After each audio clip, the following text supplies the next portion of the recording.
la région marquante pour mon cœur, parce que je suis originaire du Maine-et-Loire, de la douceur angevine. Que dire du Val-de-Loire,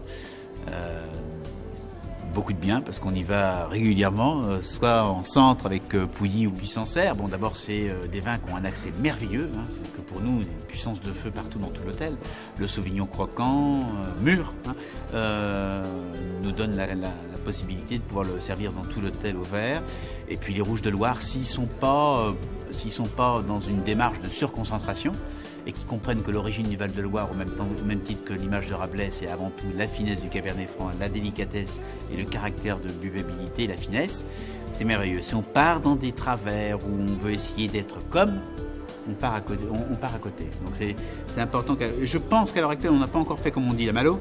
On est encore dans une phase où on est encore en termes de marché concentré noir et qu'il faudra passer un petit peu de temps pour comprendre que les valeurs des vins rouges du Val-de-Loire, c'est dans la souplesse et l'élégance. Voilà. À partir de là, on a un mouvement bio, le plus fort de France, en Anjou.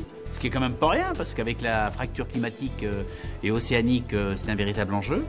Donc le mouvement est très très bon, hein, le mouvement est très très bon de pouvoir faire attention à l'environnement. Ça c'est, étant issu du monde agricole, je sais ce qu'il en est, mais il faut faire attention aussi que le vin soit quand même retraduit ce terroir. Si les vins sont troubles, comme je dis avec une pâquerette dans la bouteille, il est difficile d'avoir l'expression du terroir. Voilà. Donc c'est pas un discours pour motiver, dirons-nous, la voie chimique. Non, c'est simplement pour dire que la voie raisonnée. Bon, à partir de là, c'est pas toujours facile, mais des fois, c'est encore un bilan d'un apprentissage. Même sur le Layon, on va trop loin dans les degrés. Et ce discours-là, je me rappellerai toujours. Je sers. Ça devait être en 93-94, on a la puissance des Layons qui sont sortis pour le premier salon du Val-de-Loire en 89. Grande année. Et mon père, qui est à côté de Fénanjou, vient à la Poularde, je lui fais goûter un essai des premiers Layons qui étaient d'une grande puissance.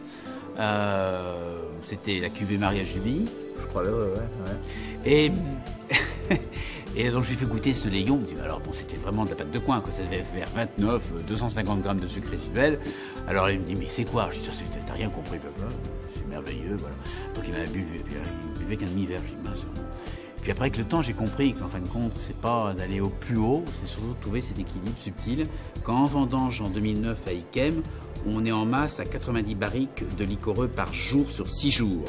Et là, qu'est-ce qui se passe? On est très botrytisé. Le but, c'est d'avoir gardé des vins plus légers avant pour les couper, de même propriété, pour les mettre dans le vin. Donc c'est la recherche de l'équilibre. Voilà. Ça, c'est le message pour le Layon. Et puis on trouve encore des vignerons merveilleux, comme il y a peu de temps à Savenière, qui est une de mes révélations de cette année, parce que je la cherche. Hein, c'est comment on appelle ça? C'est la... Ah, il y a un nom pour dire ce qu'on cherche et qu'on ne trouve pas. C'est l'Arlésienne. Mais bon, j'ai trouvé cette année. Voilà.